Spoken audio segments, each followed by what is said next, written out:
All right. So a friend of mine the other day, about a month ago, uploaded a video where he was solving a bit of a maths problem on a game that he called book cricket.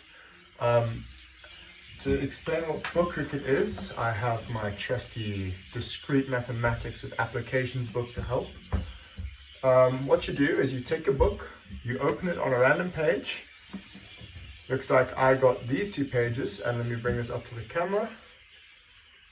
You take a look at the even numbered page out of the two, so 538 and 539 is on the other page, and you take a look at the last digit, so here it's 8. And what you do with that 8 is you write it down, and then you do it again. You open up to a new page. Looks like I got 374.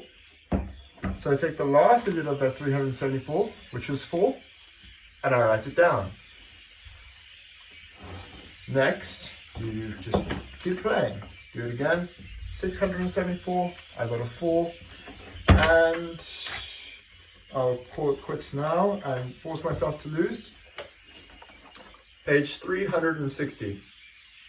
360 ends in a 0, so I add a 0 to my score. Add everything up, 4 plus 4, 8, 8 plus 8, 16, and that will be my final score. Now, the question that my friend was asking was, what is the average score that you will get, the mean score that you'll get if you keep playing this game over and over and over? And he has a nice 35-minute long video on him solving this question. It was pretty cool. If you want to learn some good problem-solving techniques, go ahead and watch it. However, he has not, at least to my knowledge, done stats at any point in his maths career, and I did it last semester for my university, which means that I know a couple of tricks that would have made solving that problem about 20 minutes faster. I'm not entirely sure on a number. So I thought that I would do my own take on the average score that you get from playing book cricket. Yeah. So let's explain what tools we're going to be using to solve this problem. Since I alluded to the fact that I know how to do this a lot faster than he did because I took a statistics course, I'm obviously going to be using some statistics. But what am I going to be using specifically? I'm going to be using the geometric distribution. Now, what is the geometric distribution? Well, to start with, let's just quickly answer what a distribution is. A distribution is, in a sense, a sort of map, but it's a map for probability. It's to say that there's a certain probability of one event happening, there's another probability of another thing happening, another probability of another thing happening, and together the distribution describes the probability of every single individual event happening. So a pretty simple distribution would be the distribution of coin flips. If I were to have a coin, flip it, there's a 50% chance that you get a heads and a 50% chance that you could get a tail. A distribution could be a sort of graph that has something like this, and if you were to declare a heads as a 0 and a tails as a 1, then you could say that there is a 50% chance of getting a heads and a 50% chance of getting a tails. This is a pretty bad example of what a distribution is, but it'll do for now. That's one distribution, but it's not the geometric distribution. The geometric distribution is a little bit different, because what it does is it describes, it can describe an infinite amount of events, so long, no, there's not really any restrictions on it. To describe what a geometric distribution is, let's change this question up a little bit. And let's say that we keep flipping heads, keep flipping coins until we get a tails. So obviously there's a world where we get tails straight away. There's a world where we get a heads and then a tails. There's a world where we get a heads, then a heads, then a tails, and a heads, and a heads, and a heads, and a heads, and a tails. And it would keep on going like this. But these are all different scenarios. So this is scenario 1, 2, 3, 4. And all these have different probabilities. Specifically, this has a 50%, this has a 25%, this has a 12.5%, and so on like that. But a geometric distribution is what you would use to model that type of situation, where you keep doing something over and over again until you're forced to stop. Does that sound familiar? Well, it better, because that's what we're doing in the cricket game, in the book cricket. We keep opening the books until we get a page number that has a 0, and then we stop and we tally our score like that. Sorry.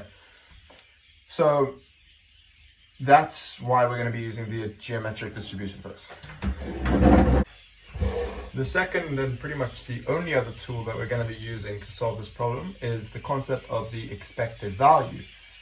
Now, what the expected value is the average, in a sense. It is, given a situation, what do we expect the outcome to be? It's pretty much the exact question that we're trying to answer in our book cricket. We are looking for the expected number of runs before our game ends, which is, you may guess why that's why it's useful. But here's the formula of it, and I'm going to show it in action so you can kind of understand how it works. I put up a little table. Imagine this is a little hypothetical random number generator with a bias. So this random number generator can generate 3 numbers. It can generate 1, 2, or 3. But the probability that it generates the number 1 is 50%. The probability that it generates the number 2 is 30%. And the probability that it generates the number 3 is 20%. Now, you can't just use standard averaging techniques of taking a regular mean to find out what the expected value is here, because you're going to get way more 1s than you're going to get anything else. So that's where this formula comes into play. What you see is that you'll get 1 times the probability of 1 plus 2 times the probability of 2 plus 3 times the probability of 3. And if you calculate all that, that's 0.5, that's 0.6, that's 0.6, you get a total of 1.7. Correct? Correct. That's to say that the average of this example is 1.7. So now that we've established what our tools are, let's use them to solve our problem. Okay, to get started, let's simplify the problem a little bit, because we don't actually have something that we can use the geometric distribution on yet, because the geometric distribution can take something that is pretty much true or false, which we don't have here. We have 5 different outcomes, 2, 4, 6, 8, or 0, and we only want 2 outcomes. So let's simplify it a bit and count this a bit differently. Let's count the case where you do get out and the case where you don't get out. So let's let x, the random variable, denote whether we get out on a let's call it a ball, on a certain ball.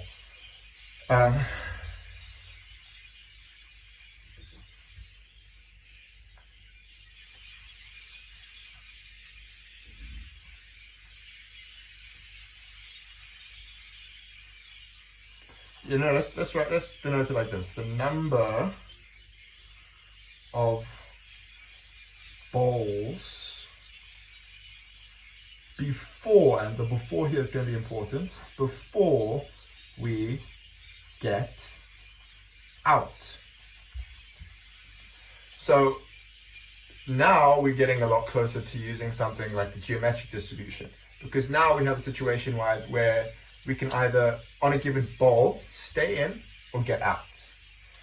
Now we just need to work out the probabilities. On a given ball, if you bowl a 2 or a 4 or a 6 or an 8, you are safe. On the possibility that you bowl a 0, you are out. All of these probabilities are equally likely. So the probability that you get a 0 is the same as you get a 2, a 4, a 6, or an 8. Which means that by division, the probability of any of these happening is 1 over 5. Which means that the probability that we get one of these 4 is just 4 times 1 over 5.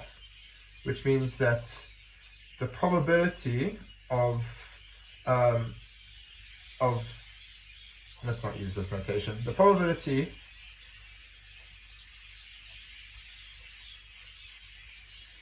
that we are safe is 4 out of 5, and the probability that we are out is 1 out of 5.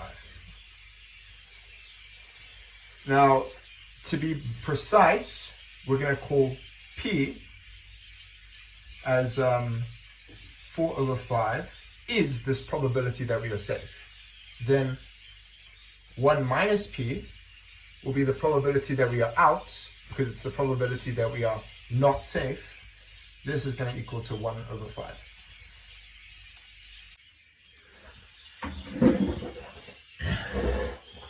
Okay, now that we've settled what P and 1 minus P must be equal to, we're pretty much done. You see, the reason for that is because when it comes to the geometric distribution, all you really need is these two numbers. The probability that x is equal to n, which is the same as saying the probability that it takes n number of throws before we get out, is equal to p to the power of n times 1 minus p. This is just a property of the geometric distribution, which we have already established that we are using. And the geometric distribution, well, as evidenced by the fact that it only takes p and 1 minus p as inputs, when we take the expected value, we will range over all possible values of n, which means that we've already covered everything that we need to cover. We've already got all the variables that we need. We have p and 1 minus p. Now we just take a look at the formula for the expected value of the geometric distribution.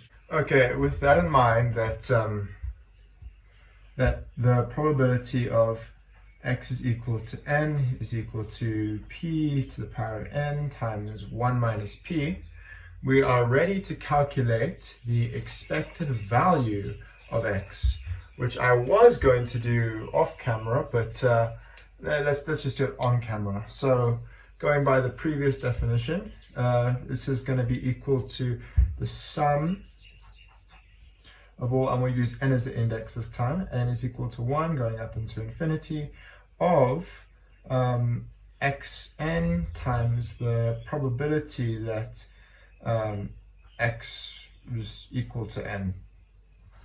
That's what this, yeah. Which I'll write this out as a series. That'll make the algebra a bit easier to see. So we can have, sorry, this n can be a 0. We can have n equal to 0. So the probability of, oh, and this is also meant to be an n, I'm sorry, I got that wrong. So the probability will start with n is equal to 0, so 0 times the probability that x is equal to 0, which is 1 minus p. By plugging 0 into this formula, that's what I'm going to keep doing. Next, we're going to add the same thing, but with n is equal to 1, which is equal to p, 1 minus p. Then we're going to do the same thing with 2. and so on and so forth. Sorry, there's meant to be a squared there. And what you'll see is that besides this term, you'll have all of them will have a 1 minus p, and all of them will have a p to a different power, so p to the 1, but the coefficient is also 1, so 1p to the 1, 2p to the 2, 3p to the 3, and so on and so forth. So let's quickly just say that this is 0 because it's 0. And from all the remaining terms, what I'm going to do is I'm going to factor out p times 1 minus p. And we're going to get that this whole thing, this expected value, is equal to p, 1 minus p, times, and we're going to open a bracket, and we're going to get 1 plus 2p plus 3p squared plus 4p cubed, and so on. Now we need to figure out what this series is equal to. So let's quickly call a quick series S is equal to 1 plus 2p plus 3p squared plus 4p cubed, p cubed, and so on. And I'm going to quickly write down what PS is equal to. Let's quickly put a 0 here. And this is equal to p plus 2p squared plus 3p cubed plus 4p to the 4, and so on. And now let's subtract this PS from S. So we get that S minus PS is equal to, well, there's a 1, there's a P, there's a P squared, and so on and so forth. And we have that factoring an S out of this, we have S times 1 minus P is equal to, this is a geometric series. Why? Because we're working with probabilities. In terms of probabilities, your P must always be less than 1. So we can just use the formula for a geometric series. Dividing both sides by 1 minus P, we get that S is equal to 1 over 1 minus P squared, which means that our expected value is equal to P times 1 minus P times S. S is this. So we get P times 1 minus P times 1 over 1 minus P squared. This cancels with this, and we get a final answer of P over 1 minus P. That's great. Which means that we can use the formula, the expected value of X is equal to P over 1 minus P. Which means that in our situation, we can see that the expected value of X, using the values of P is equal to 4 over 5 and 1 minus P is equal to 1 over 5, we see that the expected value of X is equal to 4 over 5 divided by 1 over 5. These cancel, giving us an expected value of 4. What does this 4 mean? Well, remember, I'm going to try and make sure that this stays visible for the camera. We decided that X is the number of balls before we got out, which means that we expect it to take four instances of bowling this ball before we're out and we have to start a new game. I turned over the page and finished the video, but then the camera didn't line up well with the page. You couldn't see anything. So now I'm just going to be moving this up and down so you can see all the old work. So with that, we will be able to calculate the expected number of points overall from the whole game. Because we have the expected number of points, just using basic logic, is the expected number of throws that we do overall, multiplied by the expected number of points we make per throw. And well, we know this number, we just calculated it on the last page, it's 4. And for this number, we can use the expected value formula again. We would have that every number that we can bowl, 2, 4, 6, and 8, by the way, we're done with 0 because we are only really, for reasons I won't get into, this expected points per throw is only interested in the throws that aren't 0. And all of those are equally likely, which means that we have a 1/4 chance of all of them happening. So using that expected value formula, 1/4 of 2 plus 1/4 of 4 plus 1/4 of 6 plus 1/4 of 8. This plus this is 10. This plus this is 10. 10 plus 10 is 20. All of that divided by 4, we get 5. Now like I said before, the expected number of throws is 4. The expected number of points we get per throw is 5, which means that the expected total points is 4 times 5, which is 20, and we're done.